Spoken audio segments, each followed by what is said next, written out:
Hi everyone, so today we'll be looking at various brush techniques. We'll be doing flat brush, round brush, and I'll also bring out this sponge so you can see what kind of textures are there. I'll also have some masking fluid, bring out some salt so you can see with washes and just simple uses of the brush. So loading up the brush, changing out the brush, sponging on, doing it light, thick, so on and so forth can really change the look of your surface. So looking forward to that. I'll see you over at the demo station. Here I grabbed a range of brushes just to warm up and see what they're going to do. I have flat brushes, round brushes, a fan, things like that. So grab a range. Putting out some colors, complements blue and orange, and I'll be using them at full concentration or with a little bit of water. So it's not about mixing here, it's more about seeing what the brush can do. You can see with the flat brush, it's really advantageous for clean coverage. So you get that really flat surface, and then you can turn it on its side and use the tip of it to create a really sharp line. This is actually good for detail, sometimes better than this round brush, as you can see, which is more expressive. So sometimes I put out a curvy line with the round brush, but then water it down or smooth it out, make one edge a little darker than the other. If you want precision, the flat brush is the thing for you there. Fan brush, these can be really fun. They're kind of more playful, but you can get these nice little, it's almost good in water, gets kind of that ripple effect. You can do pebbles, the little mini clouds in the sky. So again, it's kind of a fun or a playful brush. Most everything else you can do with flat or round. Here again, I'm showing you an opaque line versus a transparent one. A watered down line can be really nice.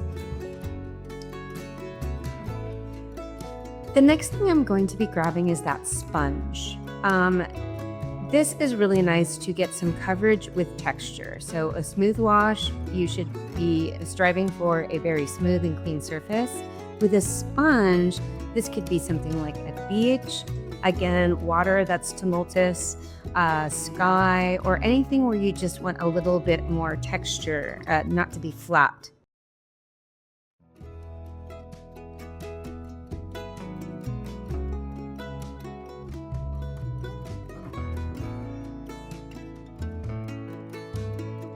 Your watercolor paper and a ruler, tape it down. Now you want a pencil and some gummy eraser. This is all for creating your grid. As far as colors are concerned, I'll get to those in a moment, but you want a range of brushes so you can create the textures. We'll use sponges. There will be masking fluid, and I have some salt to the side as well. That's your water. Not nice. And for colors, you want a range of reds, greens, grays or violets, and some blue. So anything in your kit will do, warm and cool. This is me laying out the grid. It's 8 by 12 inches, and I have a total of 8 quadrants. You can make yours any size that you want. I just gave myself enough room to paint. Here, I'm labeling the quadrants with what I'm going to be putting inside. So I have hair, fur, clouds, bubbles. I want you to think of things that are challenging for you. You're not going to be looking at any source imagery to create these textures. You're going to be doing it by what you remember these things look like.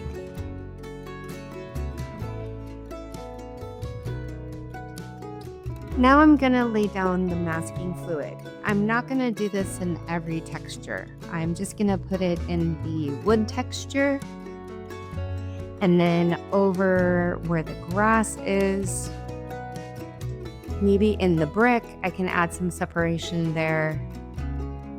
And then the rest of them, I'm going to leave to washes, brushwork, dry brush, salt, sponging, things like that. With the masking fluid, you want to put it down kind of thickly. You want to let it dry all the way through as well, and then start to paint over it. It can, even if you do all those things correctly, it still can tear up your paper a bit. So do kind of be prepared for that. It's not a perfect science, but as you get used to the masking fluid, you can get better and better at using it.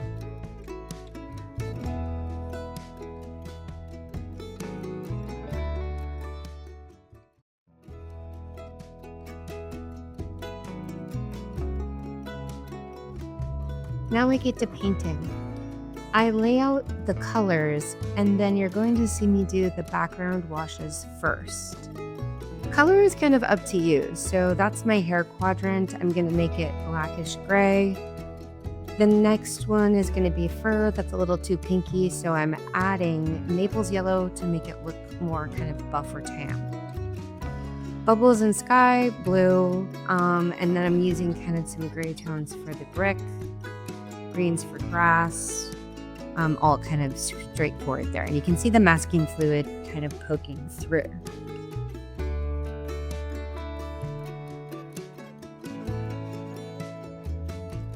Here's where I really get into the varied line work to create texture.